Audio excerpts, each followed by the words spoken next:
Hi, everyone. Welcome to another segment of Mental Health Moments. My name is Linda Golick. I'm the Health and Wellbeing Consultant here at Bellin Health, and I am joined with our friend, Charles Latour. He is a licensed behavioral health therapist with our Bellin Psychiatric Center.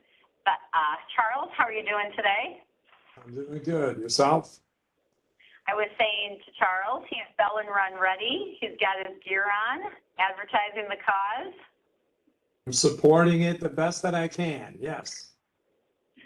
Thanks for that, Charles. So today we want to talk about what we really feel is a very important topic. So as I'm sure all of you are aware, the shootings that happened recently in Texas have really impacted many, many people. And I think it's impacted people near and far from that location. And I think that people are feeling that loss across our country and even across our world. So we thought that it was really important to take some time today and really address grief. I think that grief is something that our culture often feels uncomfortable talking about. There's a little bit of a stigma behind it.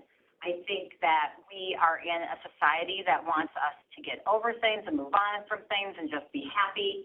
And so Charles brought up the idea that we should have a conversation about grief, and I was very much in alignment with him. So that is really what we're going to be looking at today.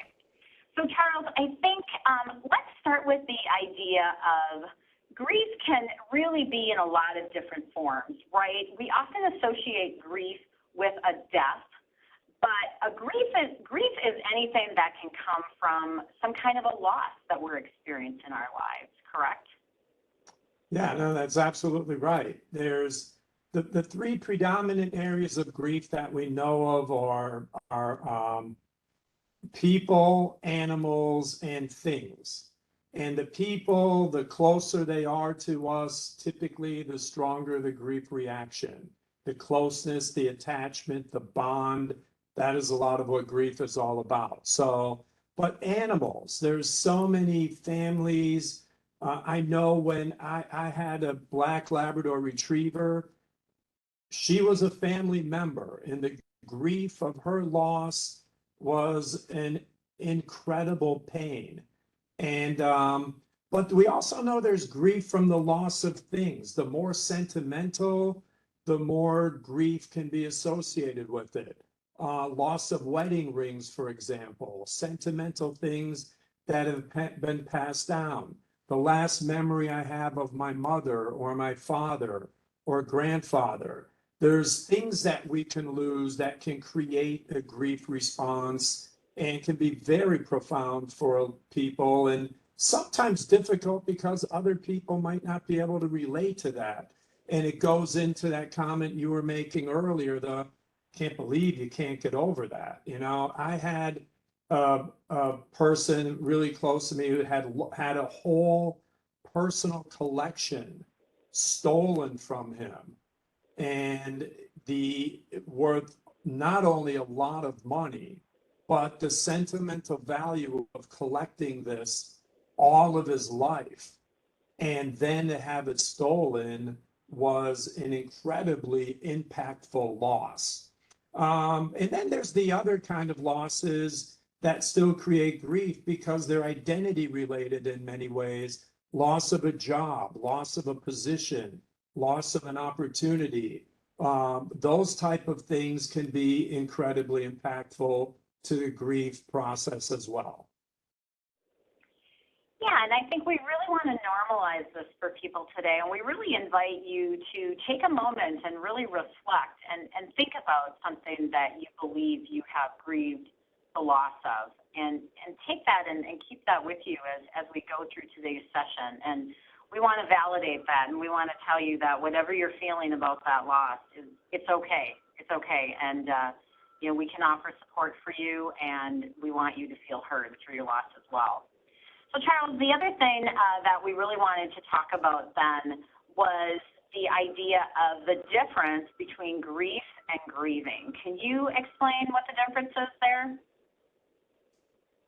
Yes, there's a distinction, but it's a difficult one. So, I mean, when you think about grief in general, we don't really it's a tough word to define, and grieving and the distinction between it, sometimes even more difficult. But if you could conceive of it this way, grief is like this initially responding to the loss, this tsunami type of effect, the overwhelming initial shock, the feeling that I get upon hearing about this news that I received, right? That this is the loss, whatever it was, of any of the things that I had just mentioned a few minutes ago. When we have that overwhelming initial experience of the loss, puts us into this grief reaction. Grieving is kind of the trajectory that it takes over time. So it could be a year, it could be 6 months, it could be 3 years that we are grieving. And maybe one way to also explore and see this is that we may have an extreme loss that we have a very extreme emotional grief reaction to, right? So, but then as we're going through the year of the loss and we're in touch with it, but we're feeling okay, we're getting through days, we're being resilient. And then the day of the anniversary of the loss or our partner or loved one's birthday, we feel that grief reaction stronger again, right? So that's the grief part where we're in the intensity of that. And then the grieving is the process, the trajectory that just keeps happening. Some people say, many people say it's a year or two, sometimes more.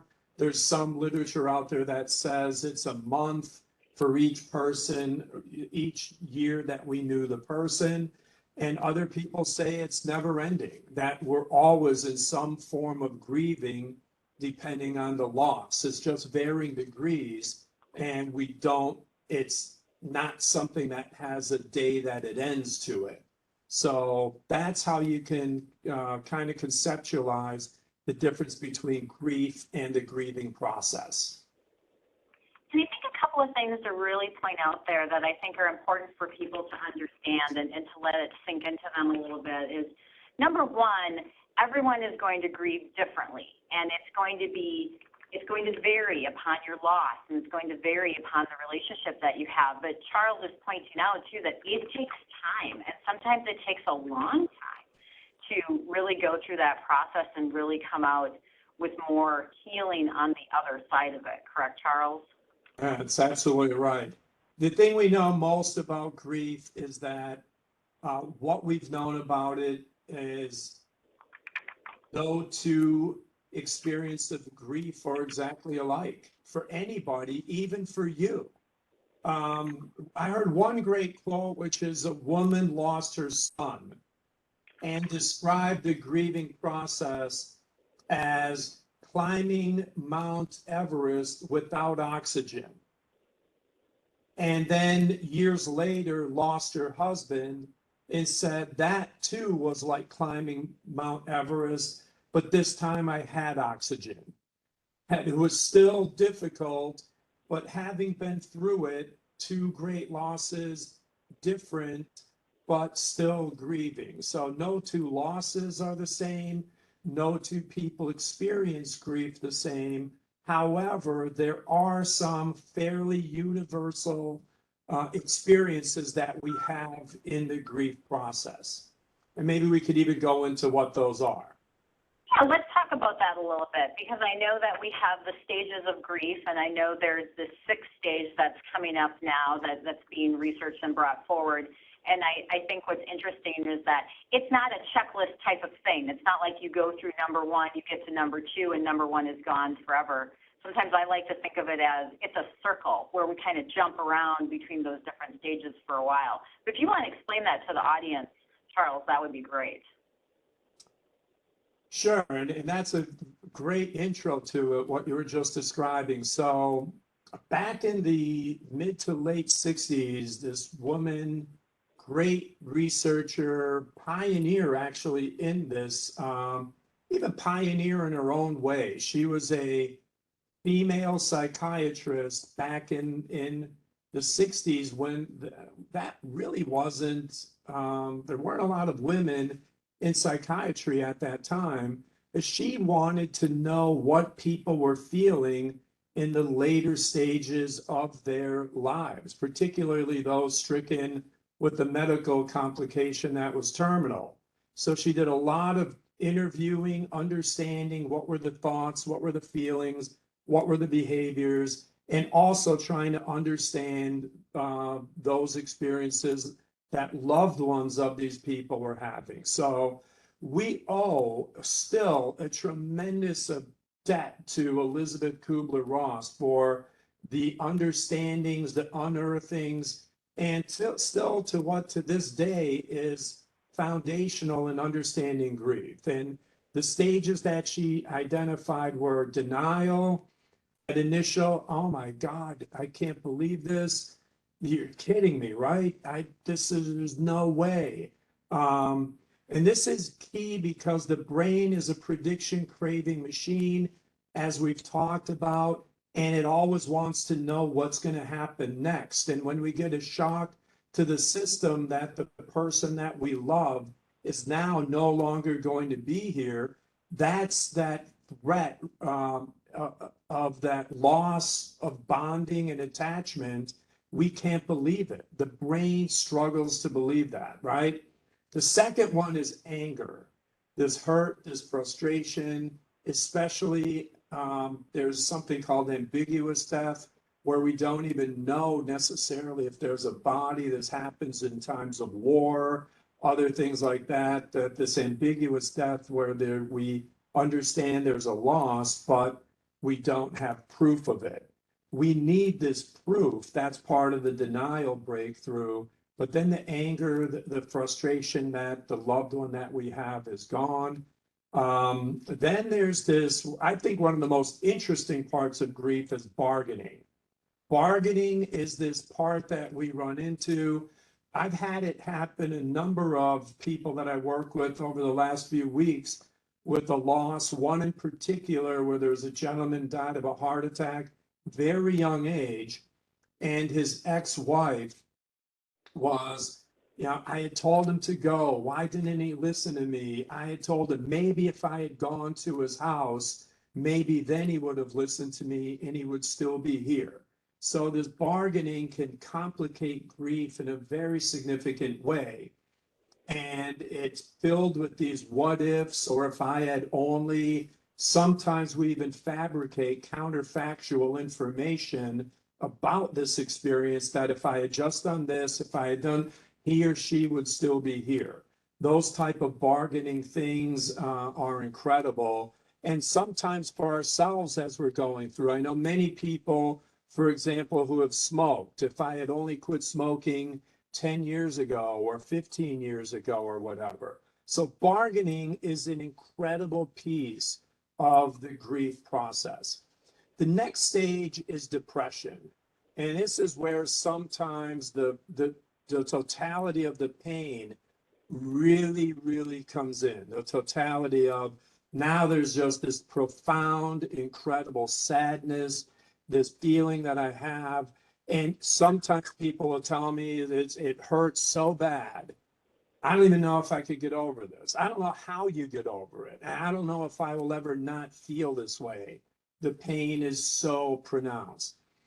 The historically last phase of this process is acceptance. And by acceptance, people have told me over the years, there's no way I could ever accept this, especially if it was a murder or something that happened. How do you expect me to ever accept this? And to me, is an acceptance saying, oh, okay, that's fine that happened. It isn't acceptance in that way. It's acceptance more that as I at least think I'm going to be okay and we're going to be okay and that we're going to get through this.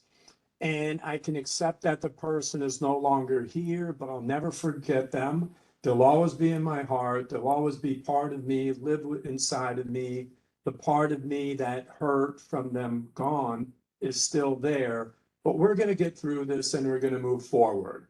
And we think more about the person with the smile on our face. rather than a tear to our eye when we get to that acceptance place.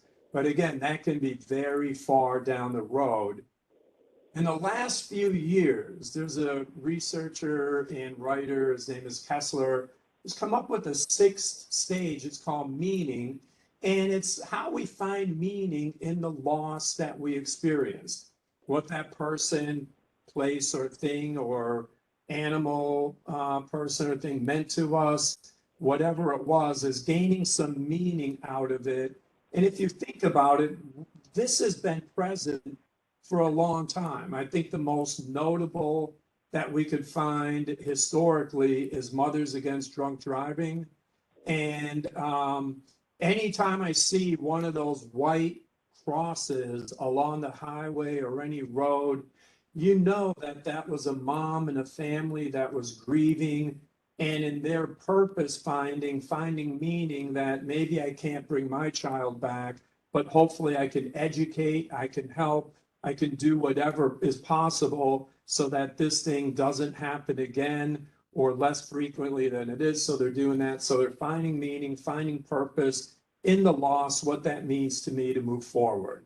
So those are the stages. I want to say one other thing about the Kubler-Ross is one thing that we have learned, and you alluded to this briefly, is there was an understanding for a while that these were very linear stages. You almost like a progression.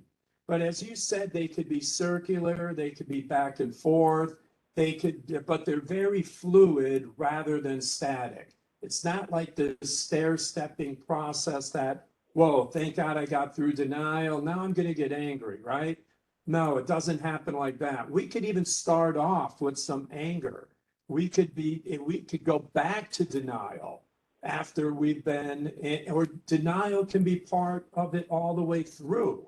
So, so they're not linear, and we don't graduate from them.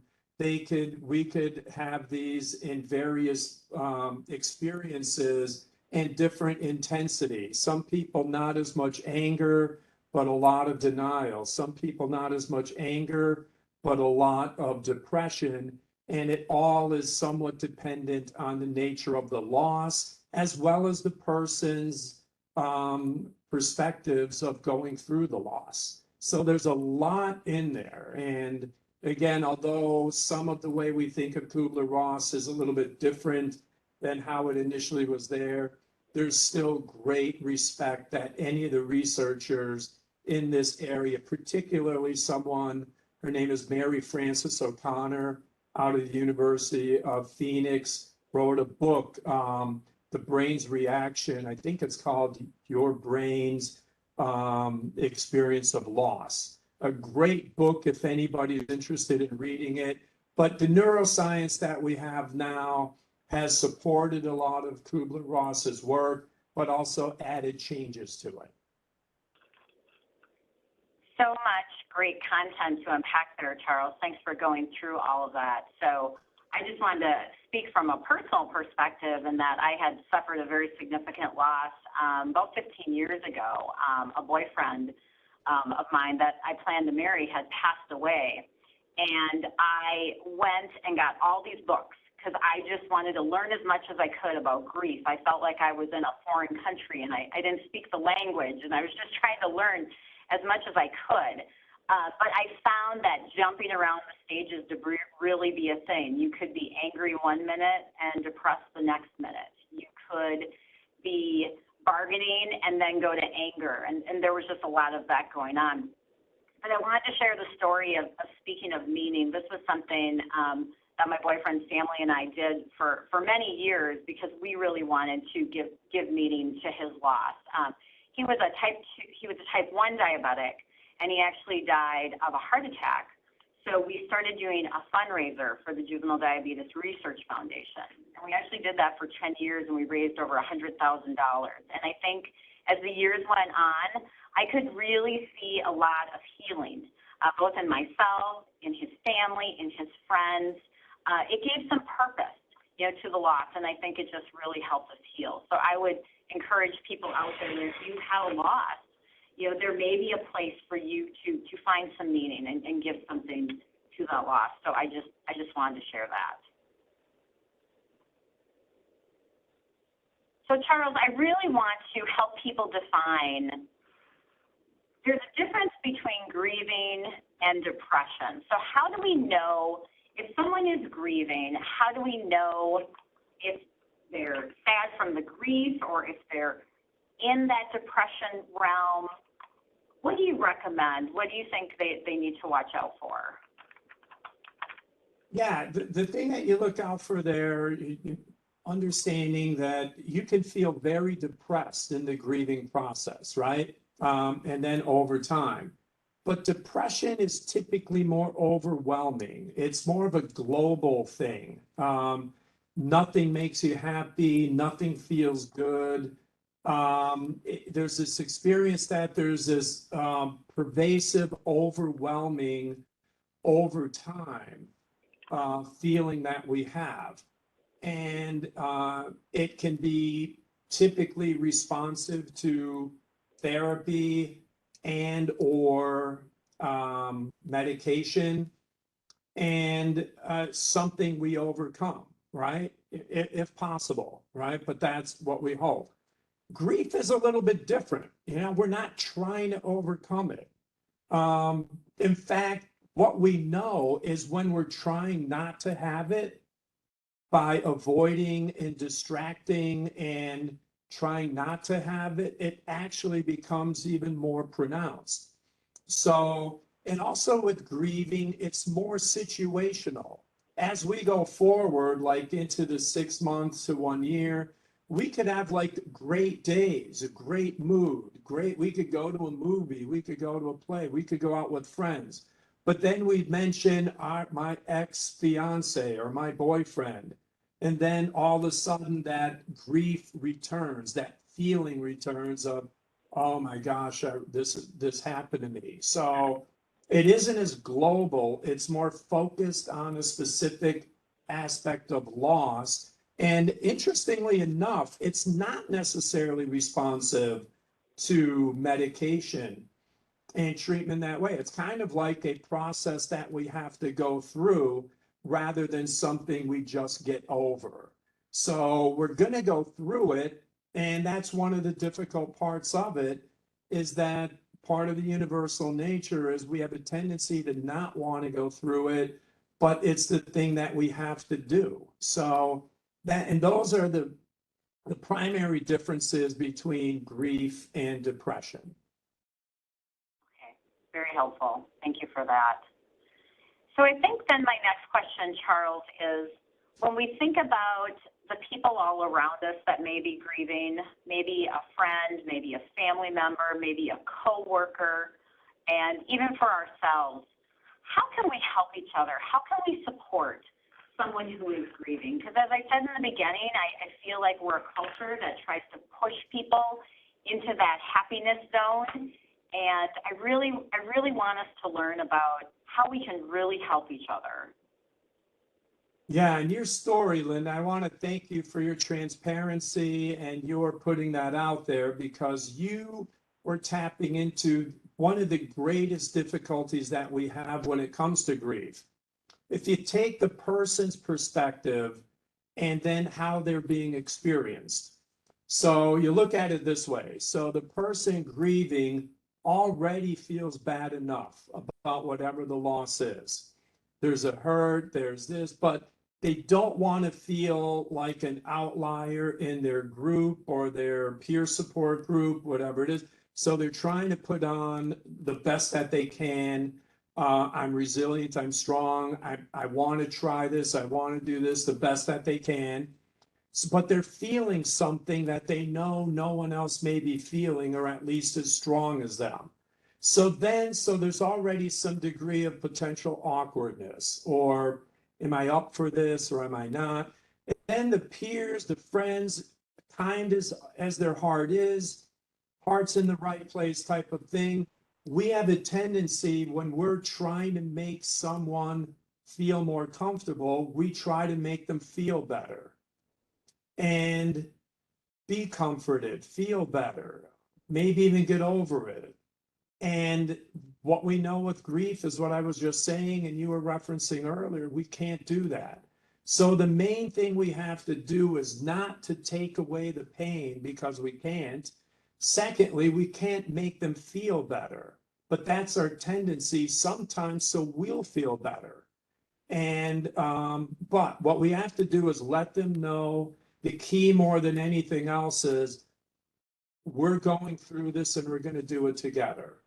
I will be here for you, whether it's we talk all night or we don't talk at all.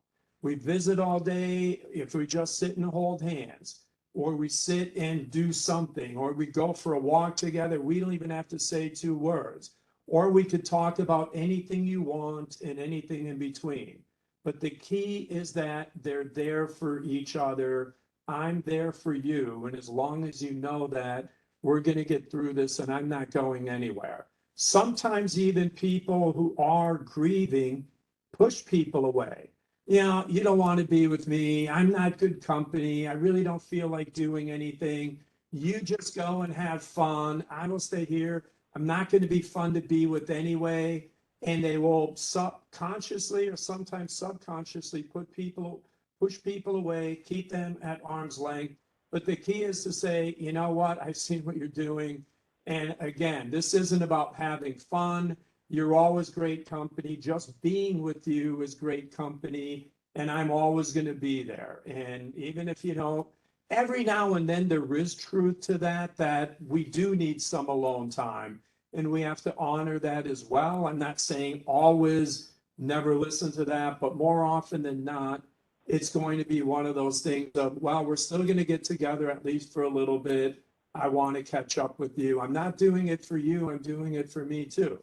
That this is supportive of each other.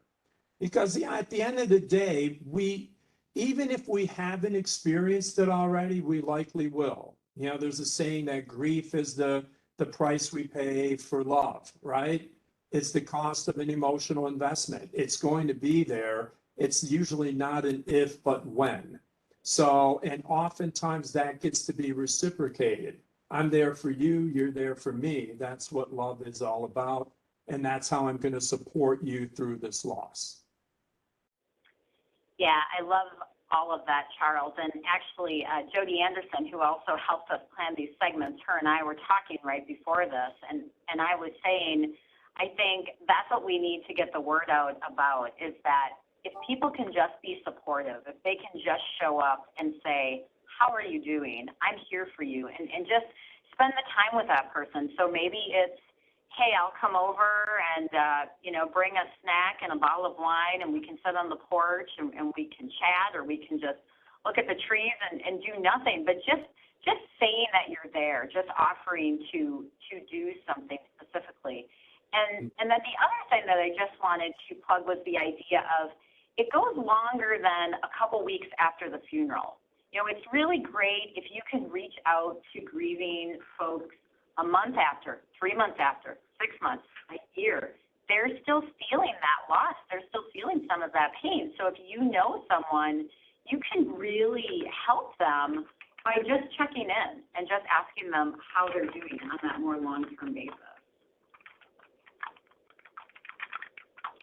Yeah, that's great. I want to just say 2 quick things on that, Lynn. I love that, because that is, and sometimes it's not even checking in on them. It's like, hey, I just wanted to let you know about this, just wanted to let you know about that, is letting them feel that your life is still important to them, and the opportunity that we're staying connected. Sometimes it is checking in on them. Sometimes it's I'm checking in with you, that you still offer me something as you're going through grief, right? So you're still my great friend, or you're still my brother, sister, mother, father, whomever. So all of those things are key. Yeah, absolutely. And Charles, I just wanted to share a comment. Maureen always does the technology for these sessions, and she lost her mom this past year, and she writes, and I should have brought Kleenex to this session. The pain gets worse with time during the entire year, speaking from experience. So I think sometimes a shock is shock in the beginning, and once that kind of wears off, and then that pain kind of gets in a little bit more. Mm-hmm. Yeah, that is great. And it almost, there's one other part of grief that is getting a lot more understanding and data around it than it had. And it's trying to figure out why some people. So if we think of grief as a natural reaction to a loss, the body's natural way of healing, it takes us to then why is it so difficult and why do some people struggle with it more than others? And there's this complicated grief. It's now called, prolonged grief disorder. It affects maybe 10 to 20% of people grieving.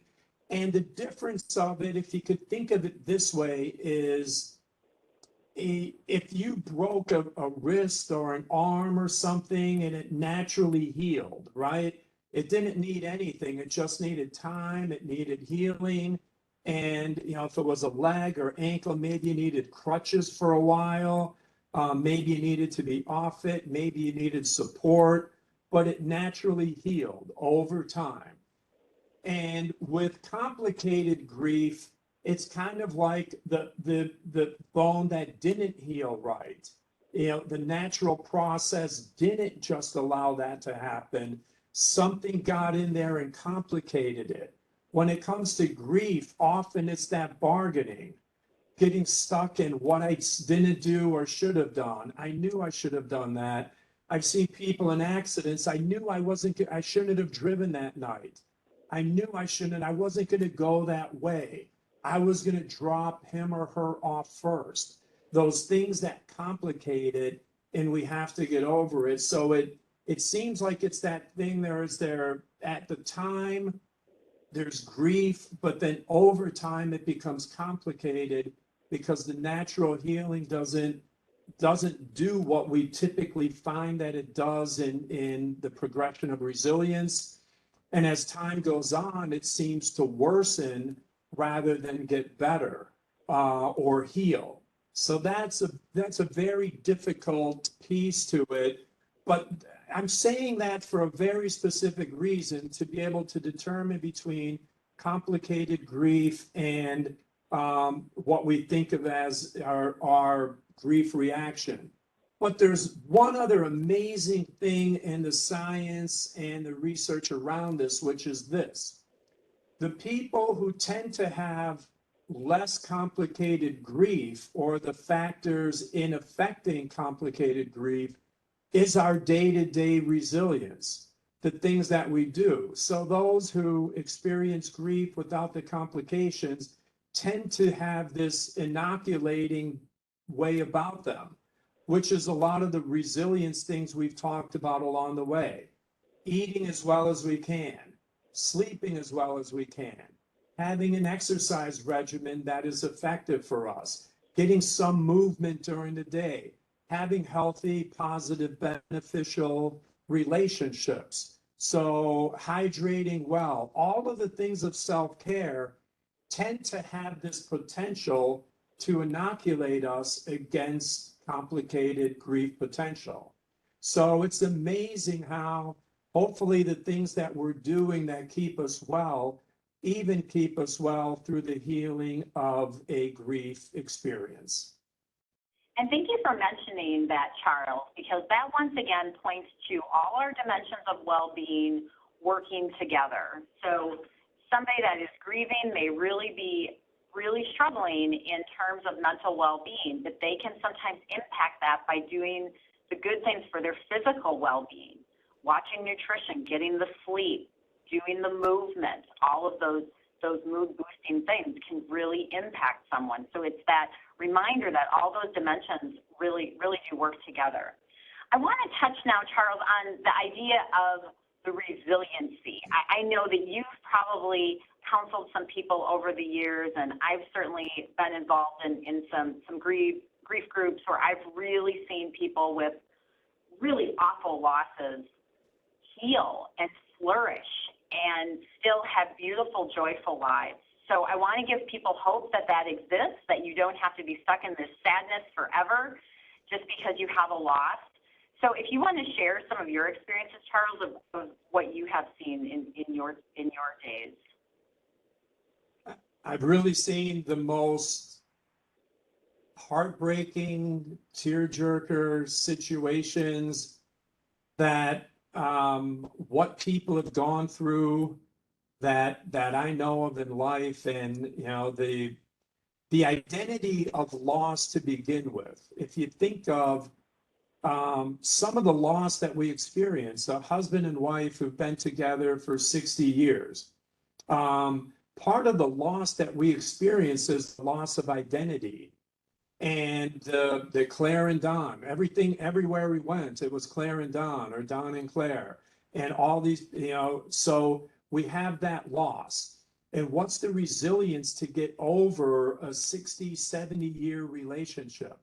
What's the resilience that we need to get over the loss of our child, who maybe was brutally beaten and raped and murdered? And the idea that I'm just going to, and you're saying I'm going to still move on?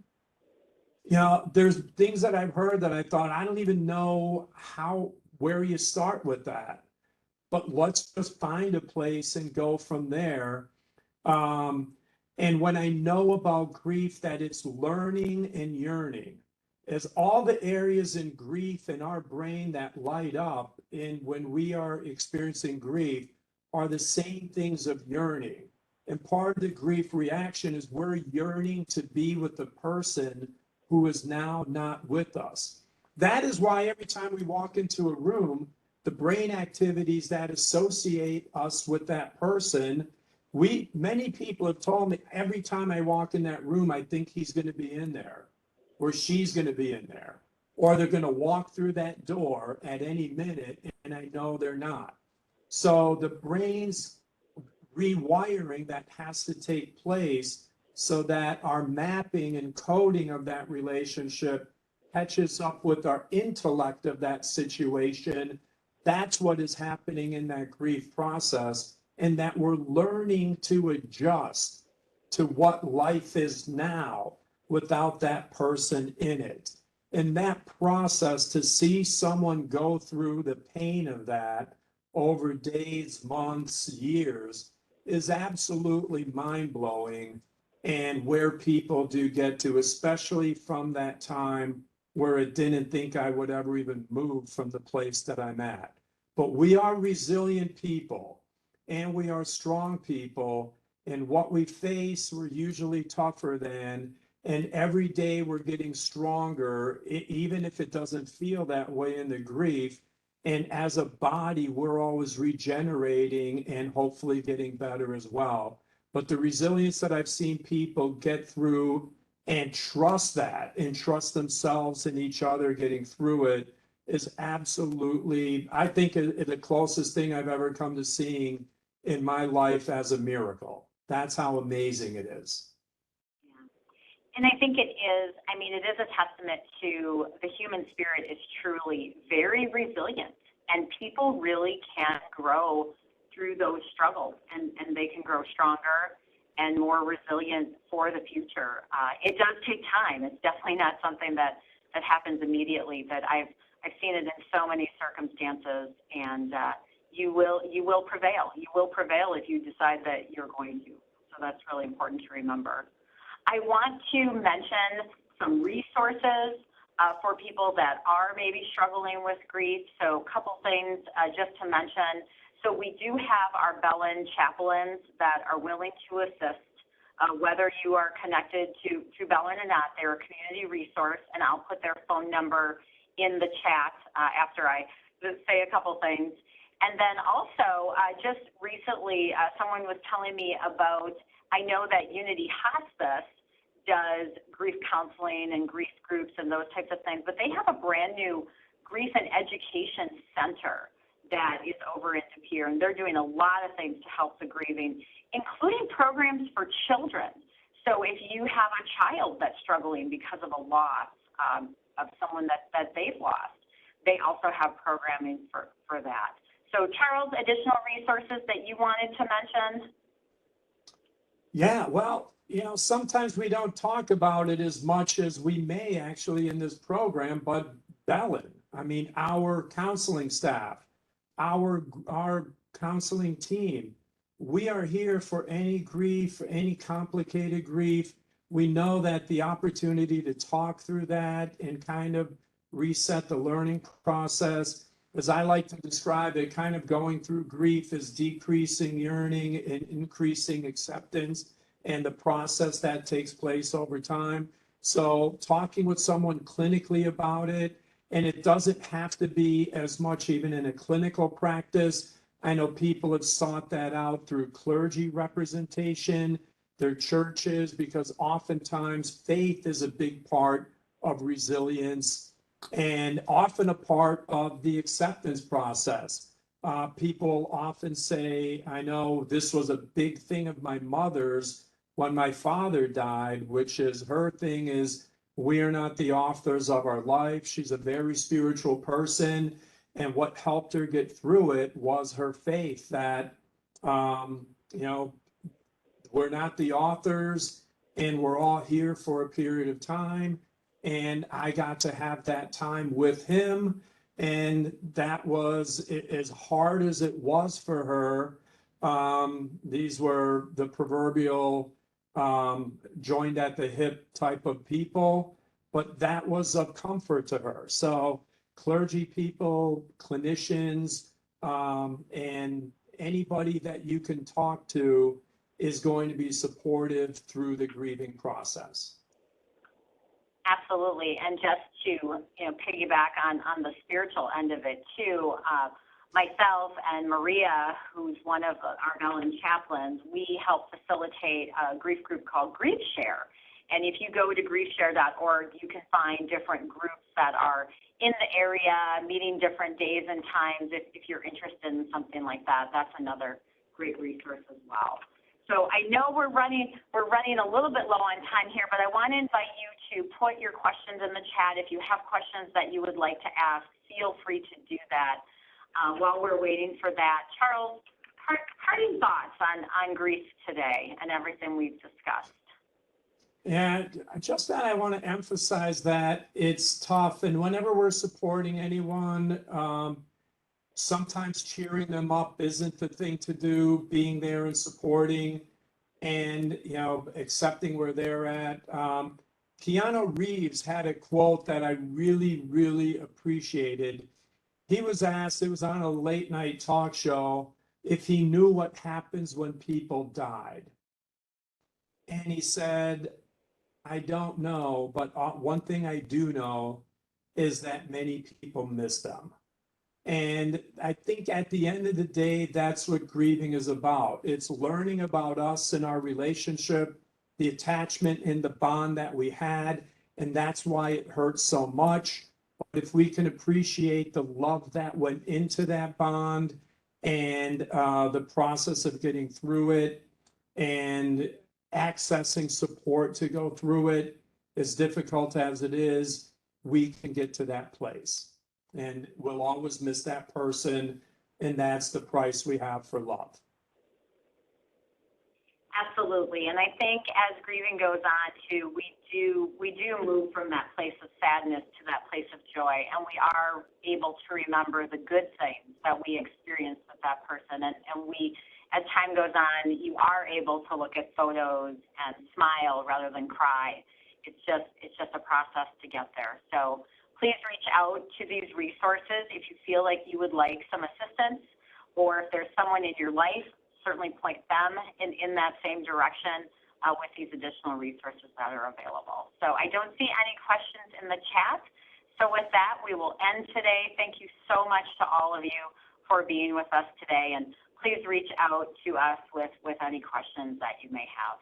Thank you so much. Thank you, Charles. Great talk today. Thank you.